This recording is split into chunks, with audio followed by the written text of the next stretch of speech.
జై తెలంగాణ వినబడుతుందా? జై తెలంగాణ. అందరికీ నమస్కారం.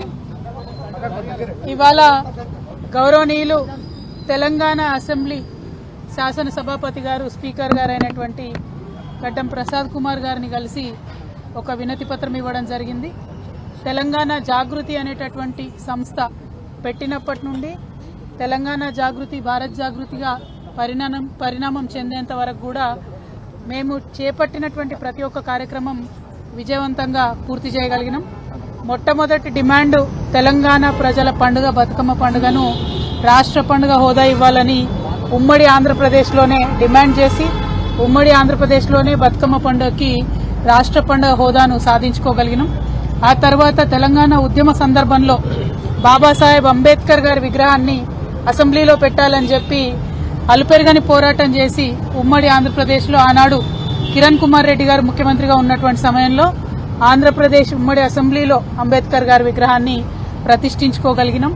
అట్లానే నిన్నగాక మొన్న కేంద్రంలో ఉన్నటువంటి భారతీయ జనతా పార్టీ ప్రభుత్వం మీద యుద్ధం చేసి మరి మహిళా బిల్లు యొక్క ఆవశ్యకతను ఢిల్లీ స్థావరంగా ఉద్యమం చేసి యావత్ భారతదేశంలో మళ్లీ ఒకసారి చర్చకు తీసుకొచ్చి తద్వారా మహిళా బిల్లును సాధించుకోవడంలో భారత్ జాగృతి పాత్ర గణనీయంగా ఉందనేటటువంటి అంశాలను ప్రజలందరికీ మరొకసారి ధ్యానంలోకి తీసుకొస్తూ గుర్తు చేస్తూ మరి ఇవాళ భారతదేశంలో ఉన్నటువంటి రాజకీయ పరిస్థితులు, ఇవాళ భారతదేశంలో జరుగుతున్నటువంటి చర్చ, ఇవన్నిటి సందర్భంలో భారతదేశంలో అత్యధిక జనాభా కలిగినటువంటి బలహీన వర్గాల సమూహానికి తగిన రాజకీయ ప్రాతినిధ్యం రావాలనేటువంటి చర్చ సర్వత్రా కొనసాగుతున్నది.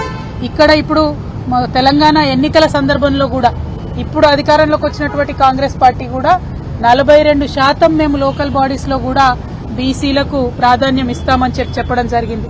Congress party, Bharatiya Janata party national లెవెల్లో కూడా బీసీల జనగణన చేస్తామని చెప్పడం జరిగింది.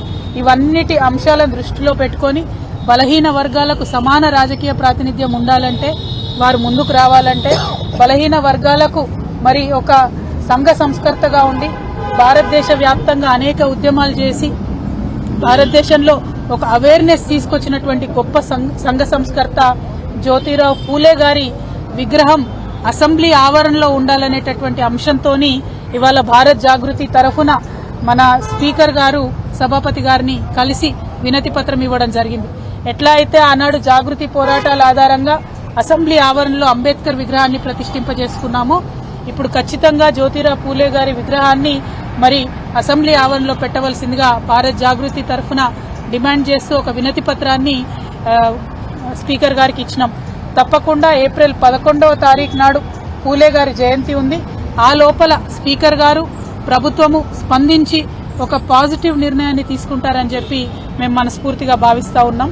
ఎందుకంటే అటువంటి సమతామూర్తులను, అటువంటి సమానతత్వాన్ని ప్రబోధించినటువంటి మహనీయులను నిరంతరం అసెంబ్లీకి వెళ్లేటటువంటి వాళ్ళు చూసినట్టయితే చట్టసభల్లో గాని, చట్టాలు చేయడంలో గాని, ప్రజలకు న్యాయం కల్పించడంలో గాని వారికి ఒక స్ఫూర్తి ప్రదాతగా ఉంటారు. కాబట్టి ఖచ్చితంగా జ్యోతిబా పూలే గారి విగ్రహాన్ని ఏప్రిల్ 11వ తారీఖు లోపల ఈ ప్రభుత్వం ఒక పాజిటివ్ నిర్ణయం తీసుకుని ప్రతిష్ఠించడానికి నిర్ణయం తీసుకుంటుందని చెప్పి నేను మనస్ఫూర్తిగా భావిస్తూ ఈ రోజు కార్యాచరణ ప్రారంభించినాం.